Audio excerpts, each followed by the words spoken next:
Salam seluruh jemaat yang dikasihi Tuhan. Mari kita bersekutu di dalam persekutuan doa hari ini. Dengan mempersiapkan hati, kita nyanyikan satu pujian. PPK 134, Tuhan memegang pimpinan.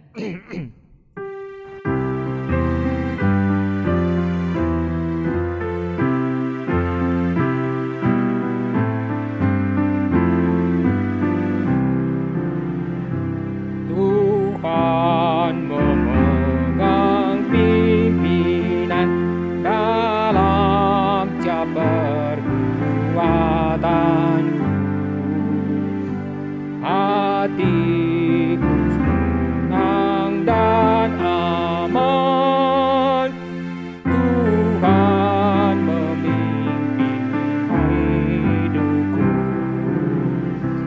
Tuhan memegang pimpinan, tangannya penuh sentosa. Ku diberi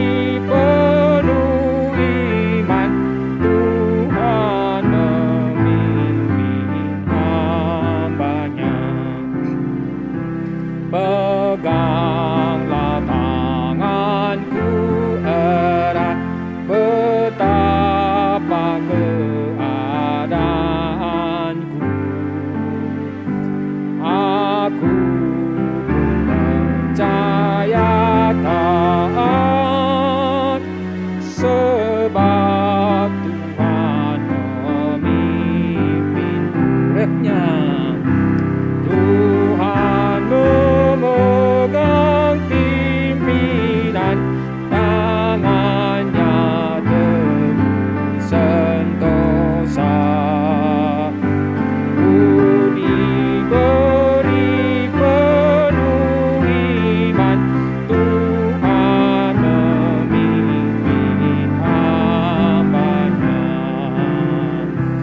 Bila kerja dunia sudah dan hamba-Mu diberi menang, akan mautku tak gentarlah, ku dipimpinnya ke seberang. Tuhan memegang pimpinan, tangannya teguh sentosa. Ku diberi penuh iman, Tuhan memimpin hamba-Nya. Mari kita masuk di dalam doa. Bapa kami yang di surga, kami bersyukur kami memiliki Allah seperti Engkau, yang selalu setia memimpin kehidupan kami, dari hari ke hari, dari tahun ke tahun.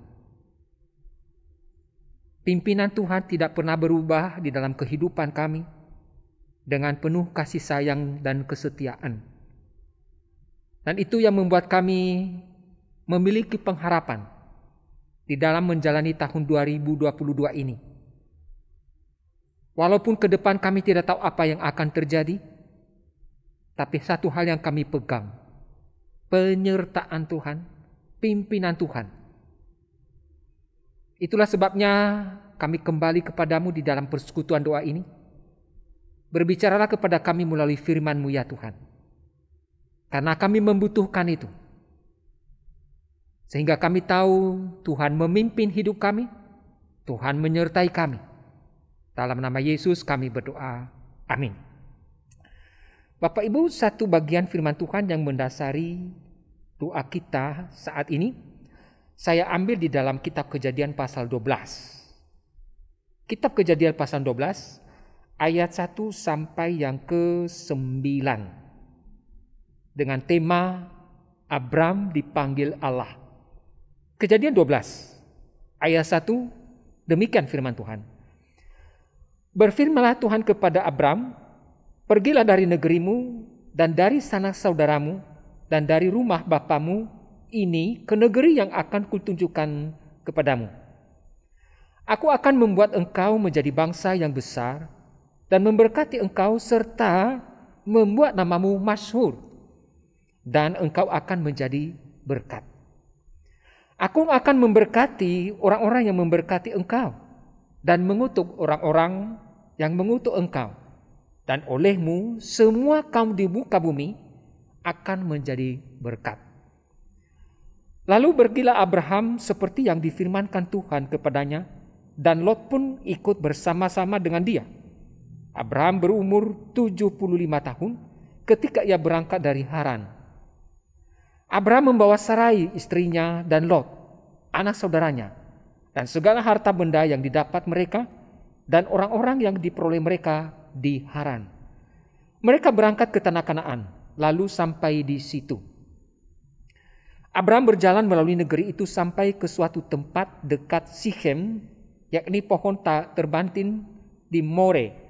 Waktu itu orang Kanaan diam di negeri itu. Ketika itu Tuhan menampakkan diri kepada Abraham dan berfirman, "Aku akan memberikan negeri ini kepada keturunanmu." Maka didirikannya di situ mezbah bagi Tuhan, yang telah menampakkan diri kepadanya. Kemudian ia pindah dari situ ke pegunungan di sebelah timur Betel. Ia memasang kemahnya dengan Betel di sebelah barat dan Ai di sebelah timur. Lalu ia mendirikan di situ mezbah bagi Tuhan dan memanggil nama Tuhan. Sesudah itu Abraham berangkat dan semakin jauh ia berjalan ke tanah Negeb.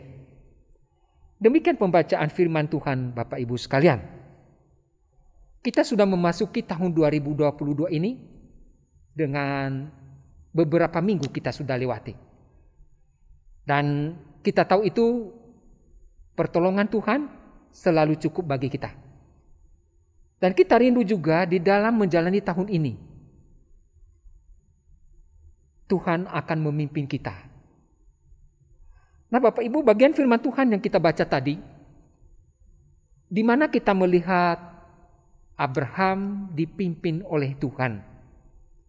Kalau kita memperhatikan di ayat yang pertama dan ayat yang kedua, Allah memerintahkan Abraham untuk pergi dari kampung halamannya yaitu Ur Kasdim, atau lebih tepatnya Haran.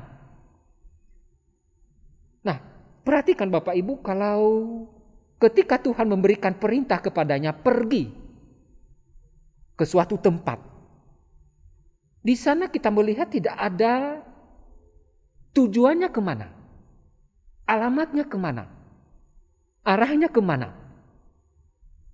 Kita tahu memang ke tanah Kanaan, karena kita istilahnya membaca naskah drama perjalanan Abraham setelah ditulis oleh Musa.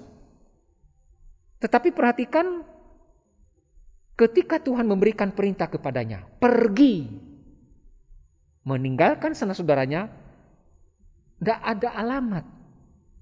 Tujuan kemana? Tidak tahu. Nah ini tentu menjadi kesulitan tersendiri bagi Abraham. Belum lagi kalau kita melihat perjalanan yang akan dilewati Abraham. Kalau kita melihat dari Haran bagian utara menuju ke bagian selatan, kalau menurut peta itu mungkin sekitar 1.200 km. Perjalanan yang cukup jauh. 1.200 km. Belum lagi pada masa itu, kalau boleh saya katakan zaman itu zaman hukum rimba. Akan juga dengan kata lain, hukum barbar. Siapa yang kuat, dia yang menguasai. Dan dia yang mempermainkan yang lemah. Peperangan waktu itu tidak ada hukum. Begitu sadis. Makanya tadi saya sebut barbar. Kalau kita melihat film-film yang menggambarkan peperangan pada waktu itu, perampokan, pembunuhan, wah itu sangat sadis. Wajahnya seram gitu ya. Ada yang botak rambutnya, ada yang panjang rambutnya. Intinya itu menyeramkan sekali dan sadis sekali. Nah itu sangat mungkin dihadapi Abraham di dalam perjalanan. Melewati perjalanan yang cukup jauh. Tadi tidak ada alamat mau kemana. Hanya Tuhan janjikan akan kutunjukkan. Nah, kondisi perjalanan dengan bahaya yang sangat mungkin terjadi ya seperti itu. Belum lagi kondisi daerah pada waktu itu. Perjalanan mungkin tidak dibuka seperti waktu kerajaan Romawi. Ada jalan-jalan dari kota satu ke kota yang lain. Sangat mungkin itu jalan setapak. Melewati gunung, melewati sungai yang masih alami waktu itu. Hutannya begitu lebat. Nah, disitulah para perampok mungkin bersembunyi. Ditambah binatang-binatang buas yang suatu saat menerkam. Bukan hanya binatang piaraan yang dibawa, tapi juga orang-orang yang melakukan perjalanan. Jadi itu hal-hal yang mungkin terjadi, yaitu kesulitan-kesulitan yang akan dialami oleh Abram ketika Tuhan memanggil dia. Nah, Bapak Ibu, belum lagi misalnya kalau hujan, banjir, panas, macam-macam. Dan kendala-kendala yang lain. Tetapi dikatakan setelah perintah dari Tuhan datang kepada Abraham, langsung dia responi dengan pergi, dia taat. Tidak ada alamat, tantangan-tantangan yang ada. Abraham taat kepada Tuhan.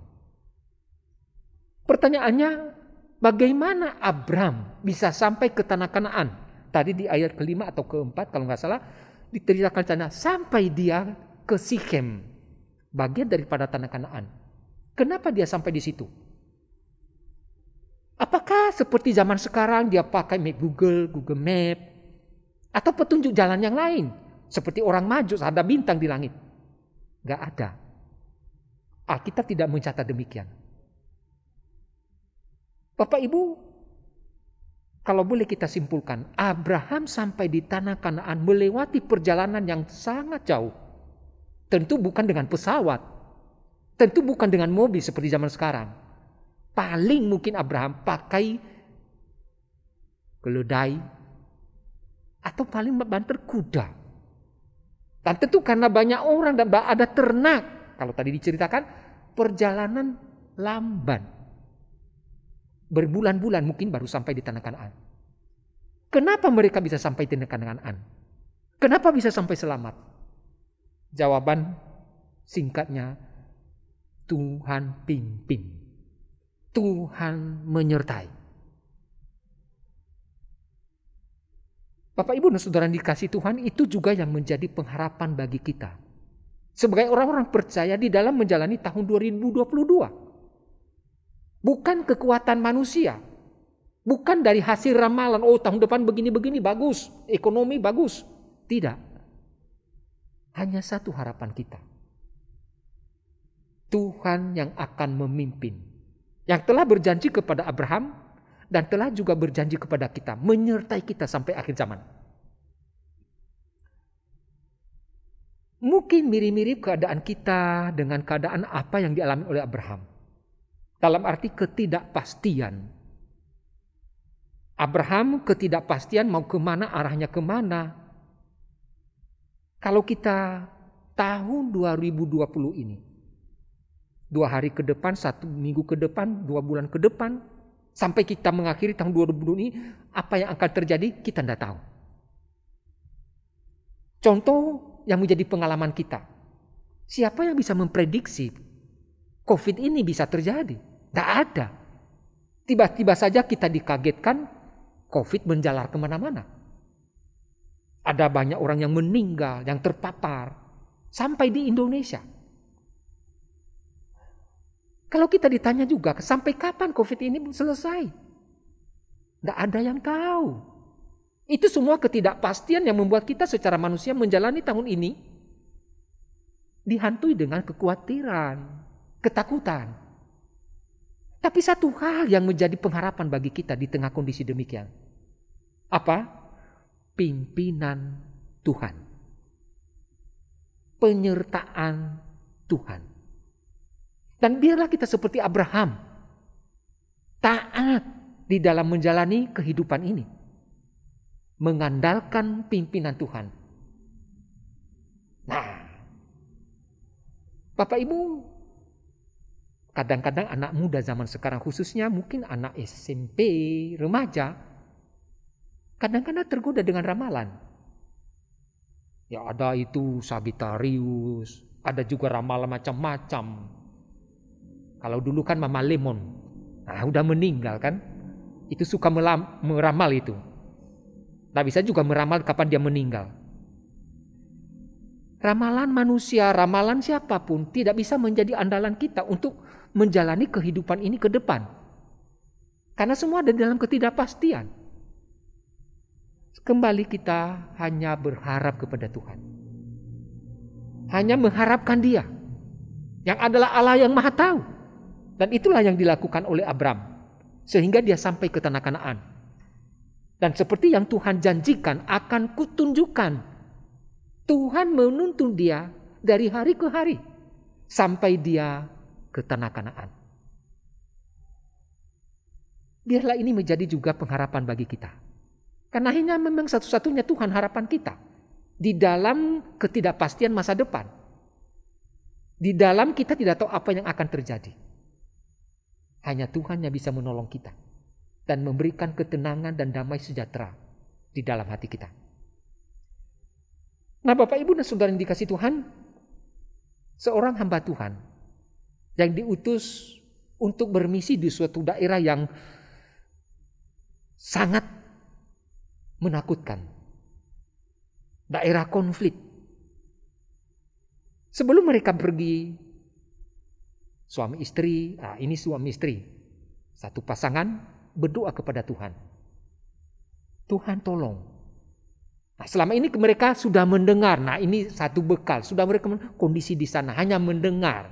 Tapi tidak pernah ke sana. Mereka juga dihantui ketakutan. Walaupun hamba Tuhan, orang yang bermisi, namanya juga manusia, punya ketakutan tersendiri. Mereka berdoa dan berpuasa. Nah di dalam pergumulan mereka, hati yang berkobar-kobar untuk bermisi di sana terus menyala. Akhirnya mereka pergi. Dan ternyata di dalam kesaksian mereka, Tuhan tuntun mereka. Ada tempat. Mereka bersaksi bahwa mereka mengalami seperti Elia. Di tengah bagaimana mereka sulit untuk bahan-bahan makanan. Ada orang saja yang menurut mereka itu miskin, sederhana, tapi bisa menolong mereka. Di tengah keterbatasan apa yang mereka miliki, orang itu menolong. Singkat cerita, mereka bisa menyelesaikan misi itu selama sekitar 6 bulan di sana. Walaupun hasilnya sangat minim, tapi ada orang yang bisa percaya. Mereka bisa melakukan pelayanan di tengah-tengah daerah konflik dan sangat mengerikan. Ada orang-orang Kristen yang dibunuh di sana. Perjalanan mereka di dalam kesaksian yang mereka katakan, mereka mengalami seperti Abraham. Tuhan memimpin, Tuhan menyertai, Tuhan menyediakan apa yang mereka butuhkan. Bapak Ibu, kembali kepada kita diingatkan.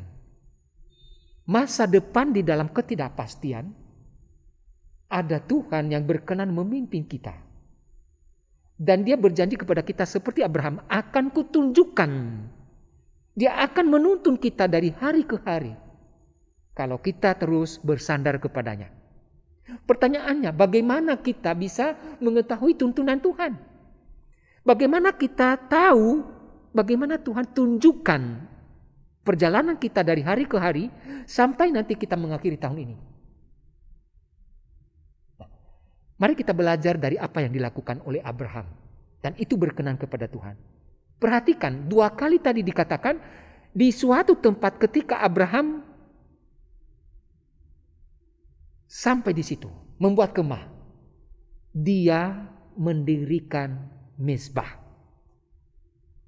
Ketika Tuhan menampakkan diri kepadanya di Sikhem, dia membangun kemah, dia mendirikan mezbah. Nah Bapak Ibu, bukan Abraham hanya sekedar mempersembahkan korban, bukan. Inti yang dilakukan Abraham di dalam mendirikan mezbah itu adalah membangun hubungan yang intim dengan Tuhan. Membangun komunikasi dengan Tuhan. Dari sinilah seolah-olah Abraham itu membangun suatu antena di mana dia bisa menangkap suara isi hati Tuhan. Disitulah dia mendapatkan petunjuk.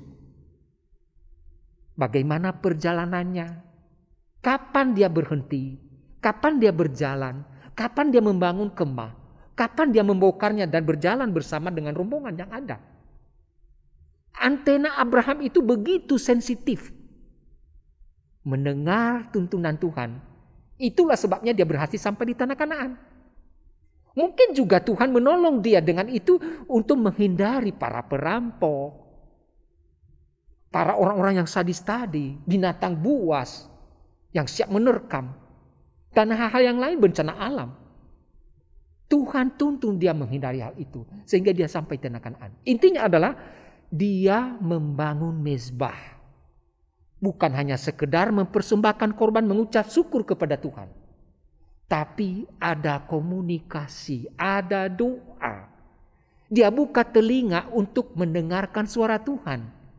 Bagaimana perjalanannya, bagaimana Tuhan itu memberi petunjuk. Nah, ini yang sangat penting Bapak Ibu. Di dalam perjalanan Abraham. Bapak Ibu dan saudara dikasihi Tuhan. Ini juga hal yang sangat penting di dalam kehidupan kita menjalani tahun 2022 ini. Masa depan yang tidak pasti ini. Supaya kita mengerti bagaimana Tuhan tuntun, arah mana yang harus kita lewati. Alat mana yang harus kita tunjuk. Satu hal yang kita lakukan. Membangun mezbah kehidupan kita di hadapan Tuhan. Apa itu? Berdoa. Berdoa kepada Tuhan. Tentu berdoa di sini bukan hanya sekedar kita berseru terus memohon. Maaf kalau harus katakan ada orang Kristen kayak pengemis. Itu bukan anak Tuhan, bukan anak Allah. Kita ini setelah ditebus Kristus, kita ini anak Allah, bukan pengemis. Jadi ketika kita membangun komunikasi dengan Tuhan melalui doa, ada percakapan. Seperti ayah dan anak yang akrab, ngobrol-ngobrol. Maksud saya begini Bapak Ibu. Ketika kita berdoa bukan hanya sekedar memohon, meminta kayak pengemis. Tapi kita membuka hati dan pikiran kita, telinga kita untuk mendengar isi hati Bapa kita. Apakah itu keluar suara sebagai petunjuk? Apakah keluar suara Tuhan sebagai teguran? Apakah keluar suara Tuhan sebagai penghiburan, peneguhan, dan lain-lain? Bahkan seorang penulis mengatakan, yang penting itu bukan apa permohonan kita. Kenapa? Dia berkata, Allah yang maha tahu pergumulan kita. Sebelum kita berdoa pun dia sudah tahu. Dan dia akan berikan sebagai Bapa yang mengasihi kita. Jadi yang penting apa? Suara Bapa kita. Ketika dia bersuara, apakah melalui firman-Nya? Di dalam doa kita, ketika kita sensitif, memasang antena seperti Abraham.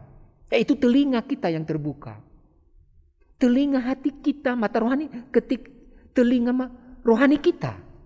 Supaya bisa mendengar suara Tuhan. Nah, itu sangat penting. Sehingga dengan itu Tuhan menuntun kita. Apakah belok kiri atau belok kanan. Tuhan menuntun kita apakah berhenti atau berjalan. Menghindarkan kita dari berbagai macam bahaya di dalam menjalani hidup ini. Mari Bapak Ibu. Ini kunci bagaimana Abraham melihat dan merasakan Tuhan memberi petunjuk di dalam perjalanannya. Sampai dia di tanah Kanaan. Selain kita berdoa, mari kita juga diberikan anugerah khusus oleh Tuhan. Apa itu? Firman-Nya. Ketika kita membaca firman Tuhan, itu Tuhan memberikan kesempatan bagi kita untuk berbicara kepada kita secara pribadi. Tentu juga ini kembali membaca firman Tuhan bukan hanya merupakan rutinitas. Kalau itu merupakan rutinitas, maka kita sebenarnya sering tidak mendengar suara Tuhan berbicara kepada kita. Membaca di sini firman Tuhan dan merenungkannya adalah betul-betul seperti yang dikatakan oleh di dalam Kisah Para Rasul orang Berea. Menyelidiki. Ada kerinduan ingin tahu. Ada kerinduan untuk mendengar suara Tuhan. Nah, jadi dari hati. Bukan dari rutinitas. Kalau kita baca GPAB, waduh rutin gitu ya. Bisa masuk kita di dalam kerutinitasan. Tanpa hati kita terbuka, tanpa hati kita punya kerinduan untuk mendengar suara Tuhan. Kerinduan itu memberikan kepada kita kesensitifan untuk mendengar suara Tuhan. Nah, itu yang perlu kita bangun. Banyak orang Kristen ketika membaca firman Tuhan rutin setiap hari. Dan. Tapi yang penting apakah di sana Bapak kita ngobrol dengan kita enggak? Memberikan petunjuk itu tadi, penghiburan, peneguhan atau teguran. Itu sangat penting. Belum lagi ada orang Kristen itu ketika membaca firman Tuhan hafal. Oh ayat ini begini. Itu bukan yang penting. Bolehlah kita hafal untuk mengingat ketika kita mengalami pergumulan. Tapi apakah Bapa kita itu betul-betul berintim dengan kita melalui dia berbicara. Kita mendengar. Lalu kita melakukan di dalam kehidupan kita. Dari sinilah Abraham di mana dia membangun mezbah dengan Tuhan, membangun komunikasi, berdoa kepada Tuhan, dia mendengar suara Tuhan yang menuntun dia terus sampai dia ke tanah Kanaan. Nah, menarik di sini Bapak Ibu, 2 kali itu Tuhan berjanji seolah-olah memberikan sebuah hadiah kepada Abraham, menjanjikan suatu hadiah. Yang juga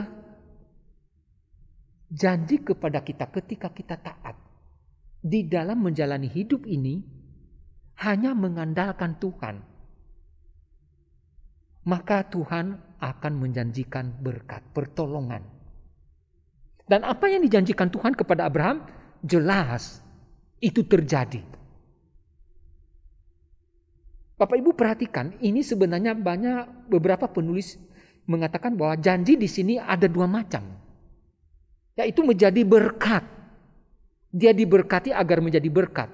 Berkat yang dimaksud ini adalah ada 2. Di sini adalah berkat mesianis. Yaitu keturunan Abraham akan menjadi berkat melalui nanti kelahiran Mesias. Dari mereka lah, dari keturunan Abraham lah terjadi adanya terang. Menerangi kegelapan melalui kelahiran Yesus. Tetapi ada juga berkat berupa materi. Kalau kita melihat nanti Abraham pada pasal-pasal berikutnya semakin kaya, semakin diberkati. Sampai dia itu beberapa kali menolak ketika orang lain memberikan sumbangan. Supaya orang itu jangan mengatakan nanti Abraham kaya karena pemberian misalnya Melkisedek. Tuhan memberkati dia. Bapak Ibu, biar itu juga menjadi sukacita bagi kita di dalam mengikut Tuhan. Walaupun itu bukan motivasi kita mengikut dia, yaitu berkat. Tapi di dalam pimpinan dan penyertaan Tuhan. Tuhan memberikan kepada kita berkat-berkat, baik jasmani maupun rohani.